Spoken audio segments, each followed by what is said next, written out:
November 18th, Ruben's wanted to come to Verona, California, to our drag strip and do some drag racing.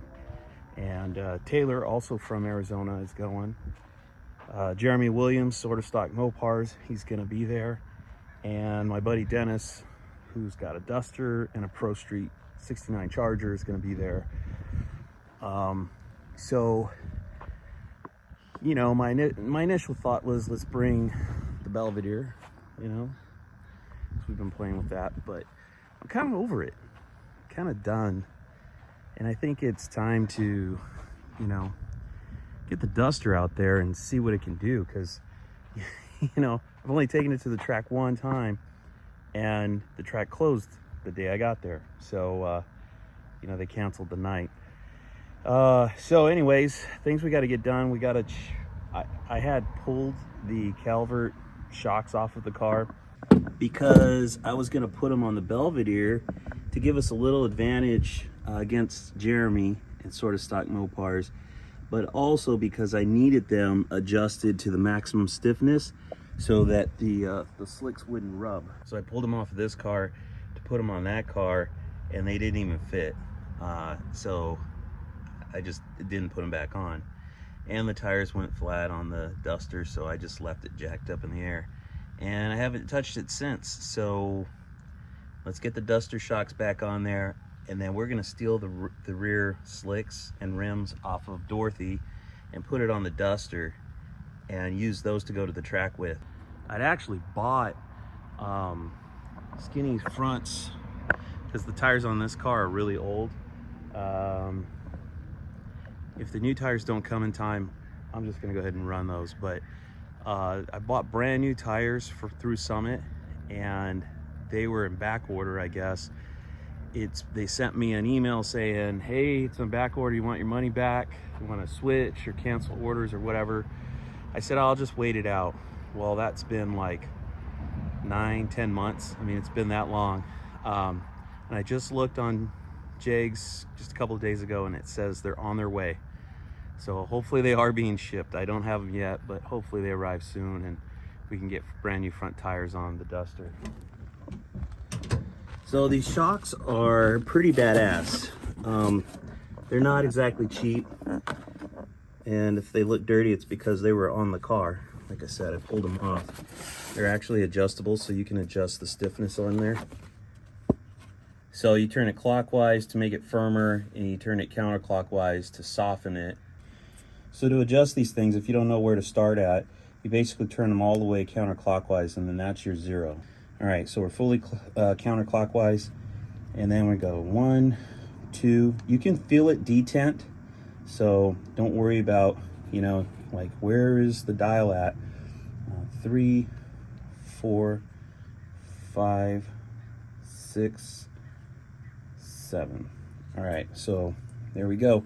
Shocks are set to 7, which, according to our little chart here, is good for foot brake on the low end. We'll see what it does, and then we'll dial it up to 9 and see what that does, and then maybe we'll knock it back down, you know, maybe like a 5, just to see what difference it makes.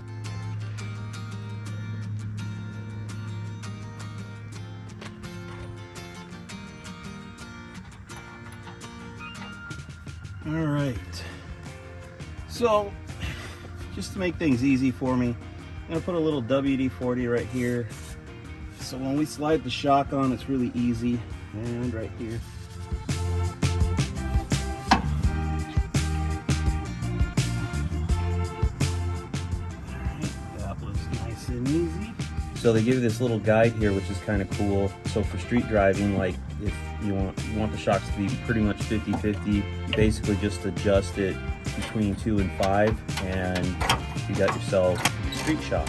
And then if you have a trans brake, they're suggesting a softer setting, typically 1 to 5. And if you foot brake the car, which is what I'm doing, you go with a firmer settings, typical, usually between 6 and 9.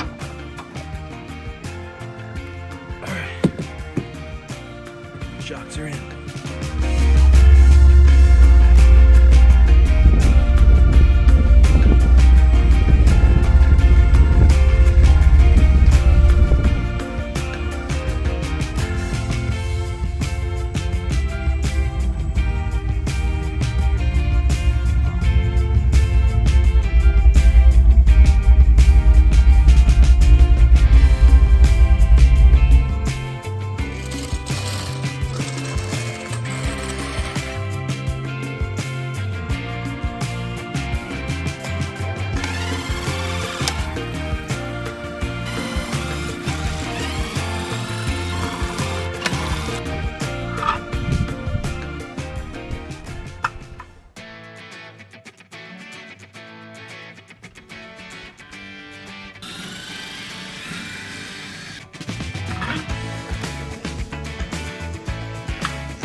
So the slicks that I'm moving from the Belvedere to the Duster are a tight fit in the Belvedere, but they're actually, they have a lot of clearance inboard on the Duster.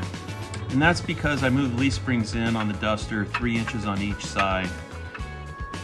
So it gives you a lot of clearance. And then I also put in a 2-inch mini cup. And so hopefully we'll have enough traction on the Duster, but for some reason, if we don't, we've got plenty of room to go bigger.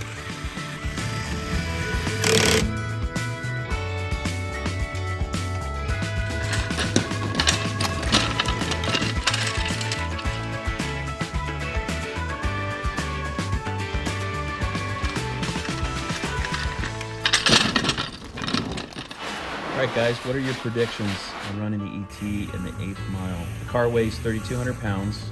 I weigh 250 pounds. I think it's roughly making around 475 horse at the flywheel. It could be a little more, it could be a little less. It's got a 410 gear in it, and I think it's going to run around 8 seconds. My Coronet ran 8.1 in the 8th mile.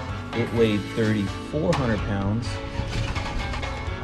so it's 200 pounds heavier, but I'm 30 pounds heavier than I was back then when I was running the Coronet.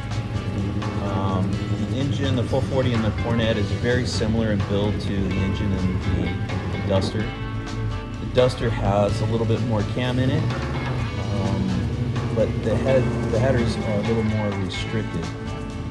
So those two might wash each other out a little bit.